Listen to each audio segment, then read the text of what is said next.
Hey, it's Tuesday. Welcome into First Take. Good morning. I just woke Skip Bayless up. He is here in studio. I've been awake since 5. Stephen A. Smith, of unlike course my you partner. have. Probably got a workout in, too. I got a workout in. I'm jealous. I'm about to get in another one. Well, I will say Double this. session. I will say this. I was actually up at 5 this Were morning. you really? This morning. Well, I have It's a miracle. I have to make an announcement to our faithful viewers. Stephen A. Smith is in Bristol, Connecticut. Hey! My partner is here for the first time in, what is it, like 6 months? Well, you know, listen. We were gone on vacation for about 3 weeks. Yeah. You know, when they were airing tennis. We were forced off. We came back. Yeah. We were together in L.A. We were. And then I realized that, you know, even though you did miss me, I didn't feel the love, the appreciation enough from you, so I thought I'd stay away for an additional day. Oh, so you were... So now we miss him. Absence so makes the heart go extra love. I'm in the house. I'm in the house. We're glad to have you both in the flesh. Coming up, the old ball coach, Steve Spurrier, he's in the house, and the Florida Gators' new head man, Jim McElwain, will be here. But first, on Sunday, Shaq sparked an interesting debate on Instagram, writing that an all-time Lakers squad of Shaq, Kobe, Baylor, Magic, and Kareem would beat the best 5 in Bulls history, including MJ, Scottie Pippen, Rodman, Grant, and D. Rose by 50 points. Pippen responded to the Big Diesel's comments with a throwback shot of himself and MJ, noting that together they won 6 championships, twice the amount he claimed while in L.A., and the gloves were off after that. Stephen A., what's your take on all this Instagram beef?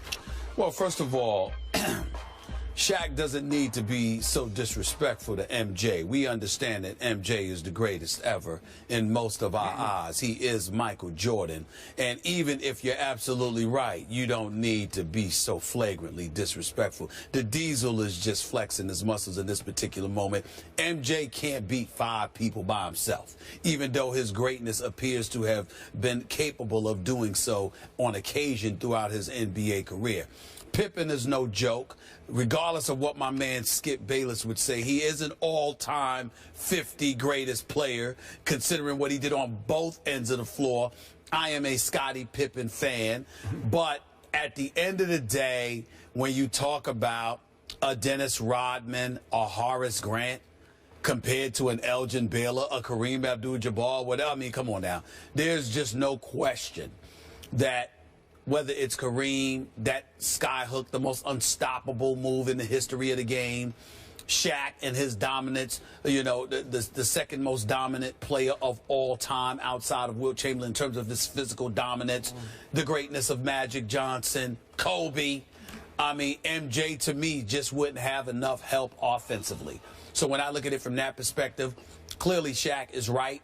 I don't know if it would be by 50 points, but I think the combination of Rodman and Horace Grant on the team being offensive liabilities and incapable of stopping a Shaq, a Kareem. Yeah, how about defensive liabilities? How about defensive mismatch? Well, defensive mismatch because of size. Yeah. What I'm saying is that just in terms of their prowess as defenders, I would give credit where credit is due, but they're no match. The all-time Bulls are no match for the all-time Lakers. Shaq is right about that, but he just didn't have to rub it in like that. Shaq just seems in a bad mood these days. Let's let him rub it in a little bit extra. Rub it in? I don't know what's up with him.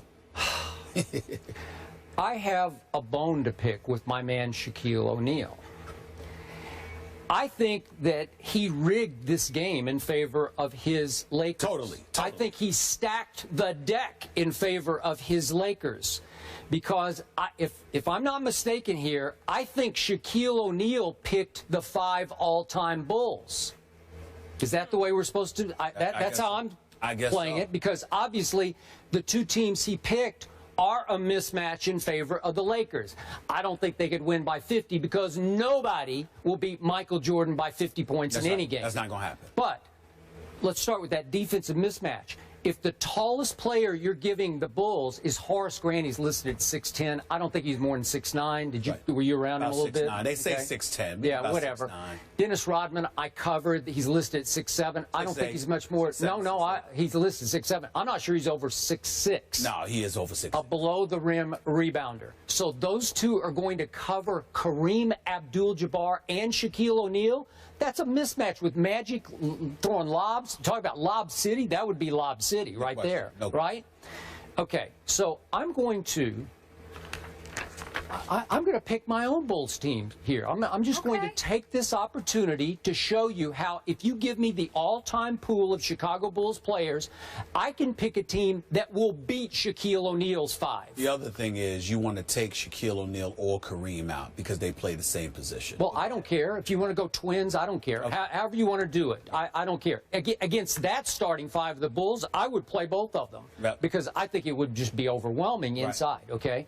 But do you remember the great Artis Gilmore? Do you remember him? I remember him. Stood 7'2" at about, he's listed at about 240. I think he was about 260 because he was a big man. A lefty, he had stature. Very, very strong. Played in San Antonio for a while. He did, but he played for 6 years for the Chicago Bulls, so I'd say he counts here, right? Played 6 years, made 6 NBA All-Star teams, 5 ABA All-Star teams, multiple all-defensive teams. So you don't think he would be some kind of a matchup for Shaquille O'Neal? Because I do. I think he couldn't stop Shaq, but I think he could bother Shaq at 7'2" to 7'1". He was physical. Yeah, very physical. And he was once an all-defensive player of the year.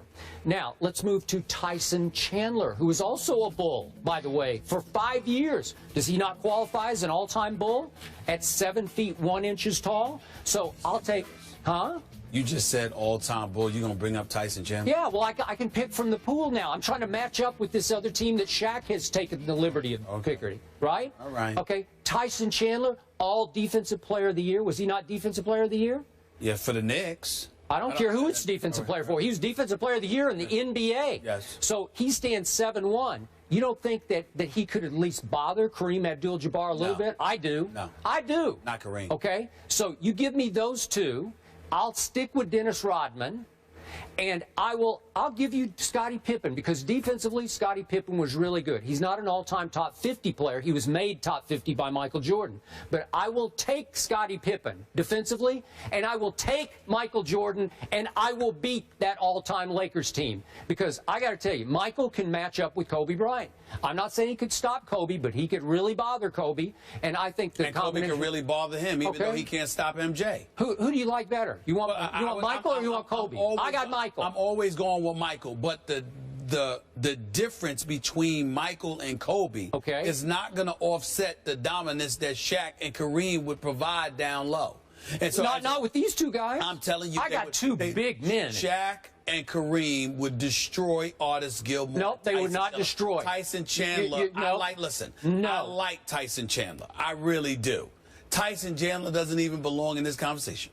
He doesn't even belong in this conversation. You're about to burn your bridge with him. Well, I'm sorry. Listen. Hey. If I'm going to burn my bridge by talking about people's skill set that they put on display in front of millions, then damn it, napalm them. Because I'm going to tell the truth. Tyson Chandler, who I respect and like, does not belong in the same sentence as Shaquille O'Neal. Did he win an NBA championship? Yes, he did. He was on a team. You know what? So did Bill Wennington. So did Stacey King, Skip Bayless. So did Bill Luke Longley. So did Luke Michael Jordan. Exactly. So don't give me that. Who was on the Dallas team? Was Michael Jordan on the Mavericks team? Don't interrupt me when I'm talking. Don't give me these names just because they got a championship. You all know that it doesn't have just, a lot of people have a ring and they were passengers on a bus instead of drivers. So let's stop it. I'm matching up. Listen, you match up all you want to. All I'm telling you is I respect Tyson Chandler, especially in today's game.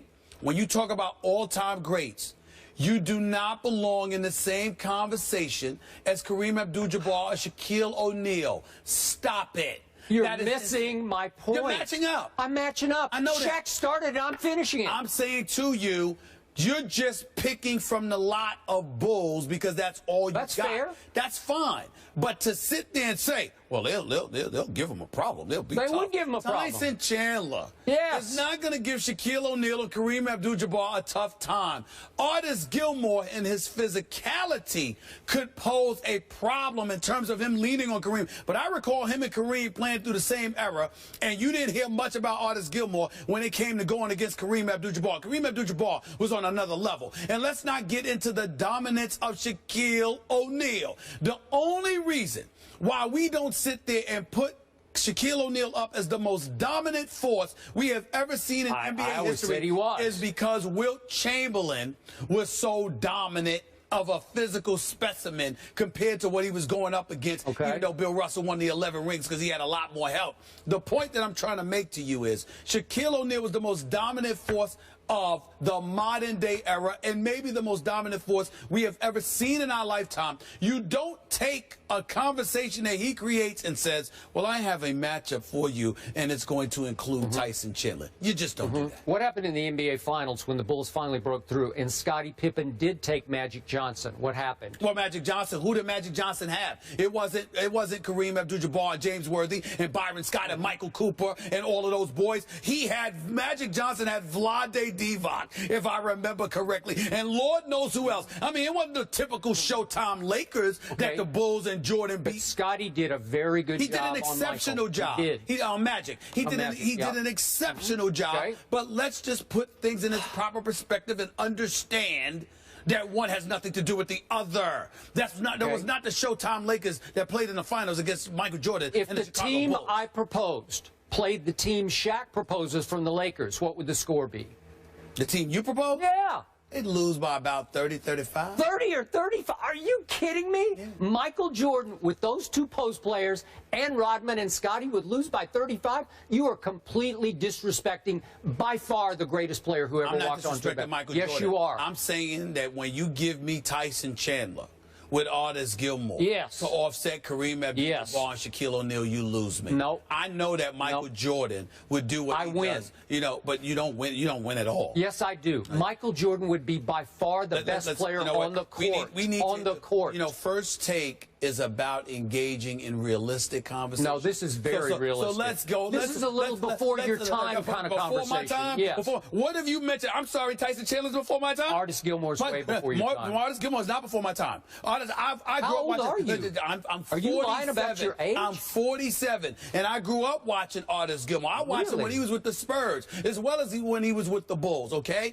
I remember when Rod Thorne drafted Michael Jordan, for crying out loud. I remember when he played for Jacksonville in college. I remember when Portland was down 0-2 to Julius Erving and the Philadelphia 76ers and Bill Walton and Maurice Lucas and those boys, Lionel Hollins and those boys came back from an 0-2 deficit and won 4 straight in 1977. Yes, I do. This is I was watching. Okay, I'm not deferring to your expertise on this one because of age. Okay, I saw that. Artis Gilmore is to be respected. He could play. I like him a lot. Bob Lanier could play. He was another one. But Kareem was on another level. Sure he was. Period. Match up. Michael Jordan would finally take this game over. Oh, Lord. Kobe couldn't deal with it. Okay. You're wrong about that. Thank you. You're wrong about that. All right. Let's leave